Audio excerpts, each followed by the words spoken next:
Olha, estamos de volta agora com a lição 2 do programa Adoração em Família. Nesta série de programas, nós estamos estudando um livro fantástico. É o livro Orientação da Criança. E você é convidado para vir com a gente. Estamos trabalhando hoje com dois pastores, pastor Geraldo Magela Tostes e o pastor Almir Pires. Muito bom ter vocês dois aqui com a gente. Pastor Geraldo, a gente sempre começa falando de culto da família, né? Certo. No programa Adoração em Família, antes de estudar o livro. Você lembra de alguma coisa que a gente não deve fazer no culto? Pois então, pastor, eu sei de uma história não muito feliz nesta educação dos filhos na hora de realizar o culto pela manhã. Uma história de uma família bem próxima, um pai que tinha 8 filhos. Olha. Um homem de Deus, assim, no seu sentido de ser, mas eu acho que ele cometeu um erro porque os filhos reclamavam muito. E um deles eu convivo diretamente com eles. Qual era o problema? Ele levava mais de 1 hora para realizar o culto da manhã e 1 hora à noite. Era enfadonho. Os jovens, crianças, a faixa etária é muito diferente de um mais velho para o mais novo. Era uma coisa muito pesada, maçante, e aquilo criou um trauma nesses filhos. A própria pessoa que era um dos filhos, que eu convivo, ela não gosta de realizar o culto porque se tornou um trauma na mente dela. Então isso é um bloqueio, né? Então não é uma coisa boa demorar demais, né? Para fazer um culto ali. Você sabe que o nosso alvo lá em casa é fazer culto Caleb. 5 minutos. Né? Isso 5 é ideal. minutos. Agora 1 hora. 1 hora é demais, realmente demais. Muito obrigado. Tá aí para você, hein? Cultos curtos, muito importante. Pastor Almir, vamos depressa para o nosso guia de estudos. A primeira pergunta, tem mãe que quer fazer tudo para os filhos, não deixa para os filhos fazer nada. Por que é importante ajudar os filhos a fazer o trabalho em casa? Então, pastor, ensinar faz parte da formação do caráter da criança. E essas lições que nós passamos para as crianças, lições práticas para a vida também. Quando a criança é em casa que deve ensinar a lavar, limpar, organizar, e ordem, tudo isso. Claro. Quando ensina para a criança, ela aprende também para a vida. Aprende a gostar do trabalho, aprende a fazer direito, aprende a fazer rápido, aprende a Agora, isso dá ordem. trabalho para a mãe. Seria muito mais fácil a mãe dizer, deixa que eu faço. Tem mãe que faz isso. E cria filhos com autoestima baixíssima, porque o filho diz, eu não sou capaz de fazer, minha mãe teve que fazer tudo, né?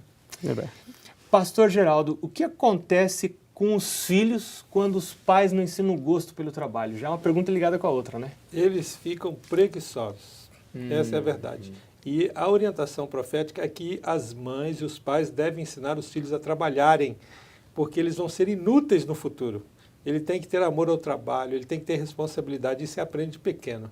E é isso que deve ser feito. Isso parece estar em oposição a uma ideia corrente por aí de que não deve haver trabalho infantil. Claro, não deve haver trabalho escravo, trabalho remunerado, mas exploração. Mas os pais devem sim ensinar os filhos a trabalhar em casa. Eu me lembro da minha tarefa, né, era encerar a varanda lá de casa, né?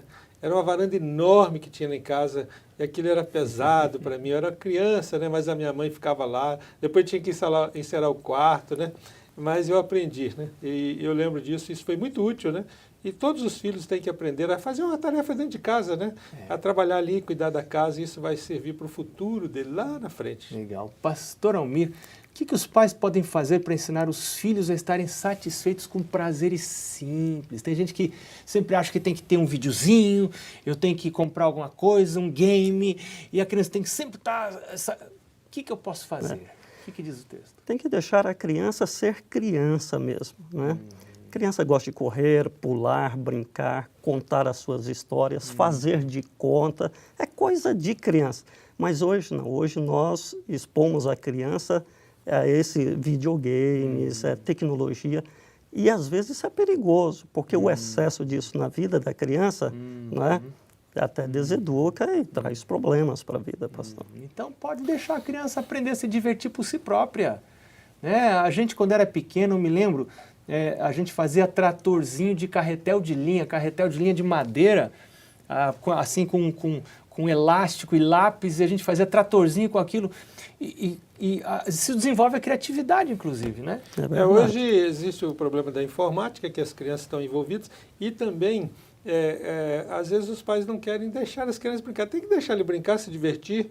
Tem até alguns mecanismos bem baratos para comprar massinha, papel, mandar ele cortar, ele desenhar e criar o brinquedo dele. Isso ajuda muito a mente dele, né? Pastor Geraldo, já que você está falando, como ensinar as crianças e jovens a usar melhor o dinheiro? Como os pais podem atuar nisso? Duas coisas. Se o pai lembrar dessas duas coisas, ele está orientado. Primeiro é escolher. A criança tem que escolher o que ela quer. Mas segundo, é ele aprender a gastar. Tem que escolher dentro de um valor e ele deve registrar, ele deve contabilizar. Ele deve ter o controle da compra, né? Olha, meu filho, você tem isso, você pode comprar o que você quiser dentro desse valor. Isso leva para a vida, porque tem Ele gente aprende, né? que não aprendeu isso em casa, vai formar uma família e é descontrolado nas tudo finanças. que quer, vai comprando e aí... Vive endividado. Aí ele não aprende, né? Ele tem que registrar, né? E quanto mais cedo ele aprender a registrar, ele calcular, ele saber o valor das coisas e ele mesmo decidir por ele próprio, isso vai ajudar o futuro dele lá na frente, ele fazer as escolhas dele. Né? Ele vai ser inteligente, ele vai comprar aquilo que é mais barato, aquilo que ele gosta mais, aquilo aprender que pode sobrar. Né? É verdade, isso é importante. Pastor Almir, que princípios são muito importantes para o desenvolvimento físico, mental e espiritual das crianças? Então, Ellen White fala aqui no livro Orientação da Criança que elas não devem ser forçadas a uma maturidade precoce. Que coisa. Hoje, desde cedo, os pais já querem levar a criança para a escola, querem submeter a um programa intenso de aprendizagem, depois tem outras atividades. Vestir com roupa de adulto, pintar com pintura de adulto, forçando uma maturidade que não é natural. Que não é natural da criança. E Deus aqui está dizendo que a gente deve deixar a criança ser criança. Quanto mais for criança, melhor. Deixa ser criança, né? Deixa ser criança. Que coisa. Hoje, se você pega um botão de rosa e você abre o botão antes do tempo... ela não vai estar linda, bem desenvolvida depois. Não vai ter o perfume que ela teria depois. Isso mesmo. Que analogia interessante. E você já viu, pastor Geraldo, pais que elogiam demais o filho? Vai, filhão! Né? Vai. É um elogio falso, né? Motivação é uma coisa, bajular o filho é outra, né? Engambelar o filho, né? O pai tem que ser honesto, né?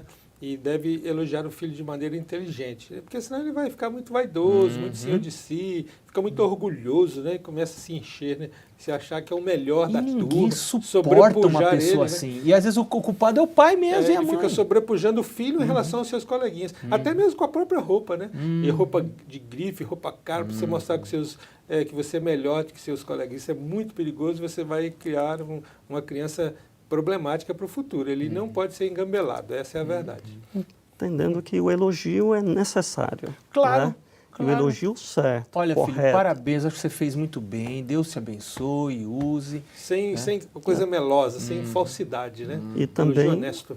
Quando você elogia a pessoa, a beleza, a inteligência, a capacidade, isso cria crianças vaidosas, orgulhosas, problemas na vida.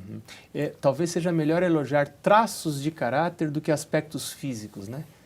Isso. Aspecto físico eu não tenho muito controle, mas traços de caráter eu tenho controle, né? A sexta pergunta, aliás, nós estamos indo para a sétima agora. De que maneira alguns pais podem induzir os filhos a mentir, pastor Almir? Eu acho que a primeira coisa aqui é não sendo um modelo de veracidade, pastor. Essa é uma coisa interessante. Outra coisa é quando você chama a criança quando erra, você conversa sempre olhando no olho dela e apontando o dedo e com palavras ásperas. E voz alta e forte, alta. né? Austeridade, né? Austeridade. Então isso é muito perigoso, a pessoa hostil, né? O pai hostil com o filho cria esse problema muito sério, né? Hoje a gente conversa com crianças, elas têm até medo de olhar para o olho da gente. Por quê? Porque os pais chamam com essa dureza, com essa austeridade. Isso afasta. Isso aí, além de desviar o olho, ainda pode fazer a criança mentir, ter medo, se confundir. Né? Isso é perigoso. Tem coisas que são melhores do que dinheiro para a gente deixar para as crianças. Qual é uma delas, pastor Geraldo? Educação. É ele aprender a ser ele próprio, né? Isso vale mais que o dinheiro, ele aprender a ser maduro por ele mesmo, né? Isso é educação. Às vezes o pai quer se virar dinheiro, por si mesmo, né? Ele se independer, né? Desde pequeno, né? Trabalhar nas férias, por exemplo, né? Na comportagem, né? Se você mande seu filho para a comportagem, você vai fazer uma grande coisa na vida dele. É verdade. Gente, nós vamos ficando por aqui com a lição 2 do programa Adoração em Família. Use o seu guia de estudos, leia o livro todo, não fique só nessas lições e que Deus abençoe você e a educação dos seus filhos para a vida eterna. Um abraço e até o nosso próximo programa.